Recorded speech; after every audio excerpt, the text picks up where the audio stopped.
Kṛṣṇa, the Supreme Personality of Godhead, by A.C. Bhaktivedanta Swami, Prabhupāda. Chapter 42. The Killing of the Elephant Kuvalayāpīḍa. After taking their baths and finishing all other morning duties, Krishna and Balaram could hear the beating of the kettle drums in the wrestling camp. They immediately prepared themselves to proceed to the spot to see the fun. When Krishna and Balaram reached the gate of the wrestling camp, they saw a big elephant of the name Kuvalayāpīḍa being tended by a caretaker. The caretaker was deliberately blocking their entrance by keeping the elephant in front of the gateway. Krishna could understand the purpose of the caretaker, and he prepared himself by tightening his dress before combating the elephant. He began to address the caretaker in a very grave voice, as resounding as a cloud. "You miscreant caretaker, give way and let me pass through the gate. If you block my way, I shall send you and your elephant to the house of death personified." The caretaker, being thus insulted by Krishna, became very angry, and in order to challenge Krishna, as was previously planned, he provoked the elephant to attack. The elephant then moved before Krishna like inevitable death. It rushed towards him and tried to catch him with its trunk, but Krishna very dexterously moved behind the elephant. Being able to see only to the end of its nose, the elephant could not see Krishna hiding behind its legs, but it tried to capture him with its trunk.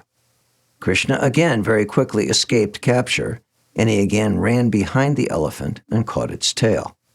Holding the elephant by its tail, Krishna began to pull it, and with very great strength he dragged it for at least 25 yards, just as Garuda drags an insignificant snake. Krishna pulled the elephant from this side to that, from right to left, just as he used to pull the tail of a calf in his childhood. After this, Krishna went in front of the elephant and gave it a strong slap. He then slipped away from the elephant's view and ran to its back. Then, falling down on the ground, Krishna placed himself in front of the elephant's two legs and caused it to trip and fall. Krishna immediately got up, but the elephant, thinking that he was still lying down, tried to push an ivory tusk through the body of Krishna by forcibly stabbing it into the ground.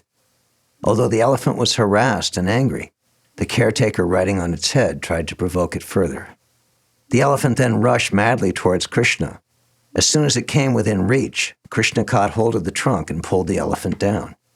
When the elephant and caretaker fell, Krishna jumped up on the elephant's back and broke it and killed the caretaker also. After killing the elephant, Krishna took an ivory tusk on his shoulder. Decorated with drops of perspiration and sprinkled with the blood of the elephant, he felt very blissful, and thus he began to proceed towards the wrestling camp. Lord Balaram took the other tusk of the elephant on his shoulder. Accompanied by their cowherd boyfriends, they entered the arena. When Krishna entered the wrestling arena with Balaram and their friends, he appeared differently to different people according to their different relationships or rasas with him. Krishna is the reservoir of all pleasure and all kinds of rasas, both favorable and unfavorable. He appeared to the wrestlers exactly like a thunderbolt. To the people in general, he appeared as the most beautiful personality.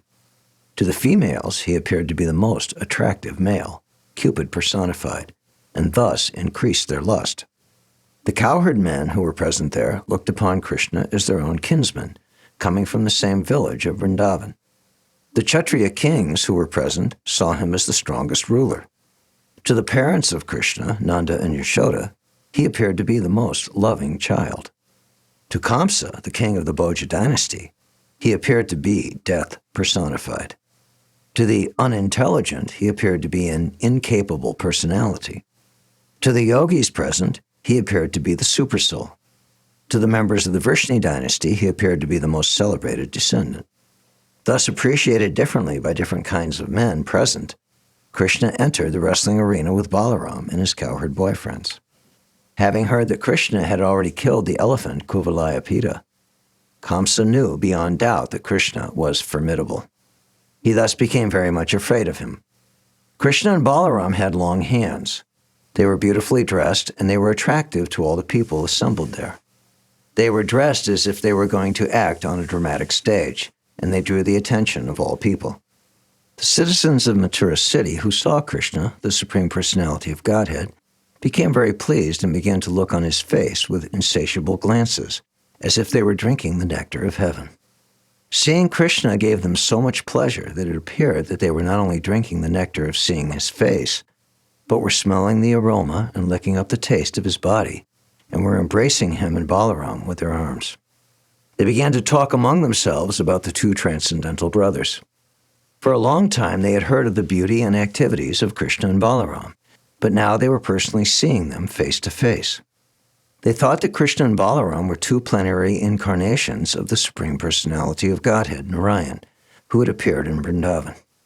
The citizens of Mathura began to recite Krishna's pastimes, his birth as the son of Vyāsadeva, his being taken into the care of Nanda Maharaj and his wife in Gokula, and all those events leading to his coming to Mathura. They spoke of the killing of the demon Putana, as well as the killing of Trinavarta, who came as a whirlwind. They also recalled the deliverance of the twin brothers from within the Yamala Arjun trees. The citizens of Mathura spoke among themselves. Shankasara, Keshi, Dhenukasara, and many other demons were killed by Krishna and Balaram in Vrindavan. Krishna also saved all the cowherd men of Vrindavan from devastating fire. He chastised the Kaliya snake in the water of Yamuna, and he curbed the false pride of the heavenly king Indra. Krishna held up the great Govardhan hill in one hand for 7 continuous days and saved all the people of Gokula from incessant rain, hurricane, and windstorm. They also began to remember other enlivening activities. The damsels of Vrindavan were so pleased by seeing Krishna's beauty and participating in his activities that they forgot the purpose of material existence. By seeing and thinking of Krishna, they forgot all sorts of material fatigue. The Mathura citizens discussed the dynasty of Yadu, saying that because of Krishna's appearance in this dynasty, the Yadus would remain the most celebrated family in the whole universe. While they were thus talking about the activities of Krishna and Balaram, they heard the vibrations of different bands announcing the wrestling match. The famous wrestler, Chanura, then began to talk with Krishna and Balaram. "My dear Krishna and Balaram," he said, "we have heard about your past activities. You are great heroes, and therefore the king has called you. We have heard that your arms are very strong. The king and all the people present here desire to see a display of your wrestling abilities. A citizen should be obedient and please the mind of the ruling king. Acting in that way, the citizen attains all kinds of good fortune. One who does not care to act obediently is made unhappy because of the king's anger. You are cowherd boys, and we have heard that while tending your cows in the forest, you enjoy wrestling with each other. We wish, therefore, for you to join with us in wrestling, so that all the people present here, along with the king, will be pleased." Krishna immediately understood the purpose of Chanura's statements, and he prepared to wrestle with him. But according to the time and circumstances, he spoke as follows. "You are the subject of the king of Bhoja, and you live in the jungle.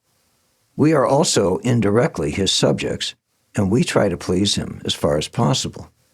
This offer of wrestling is a great favor of his, but the fact is that we are simply boys.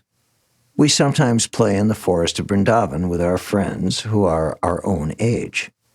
We think that to combat persons of equal age and strength is good for us, but to fight great wrestlers like you would not be good for the audience. It would contradict their religious principles." Krishna thus indicated that the celebrated, strong wrestlers should not challenge Krishna and Balaram to fight. In reply to this, Chanura said, "My dear Krishna, we can understand that you are neither a child nor a young man. You are transcendental to everyone, as is your big brother Balaram. You have already killed the elephant Kuvalayāpīḍa, who was capable of fighting and defeating other elephants. You have killed him in a wonderful way. Because of your strength, it behooves you to compete with the stronger wrestlers amongst us. I therefore wish to wrestle with you, and your elder brother Balaram will wrestle with Mustika." Thus ends the Bhaktivedanta purport of the 42nd chapter of Kṛṣṇa, the killing of the elephant Kuvalayāpīḍa. Thank you for listening. For more, click here.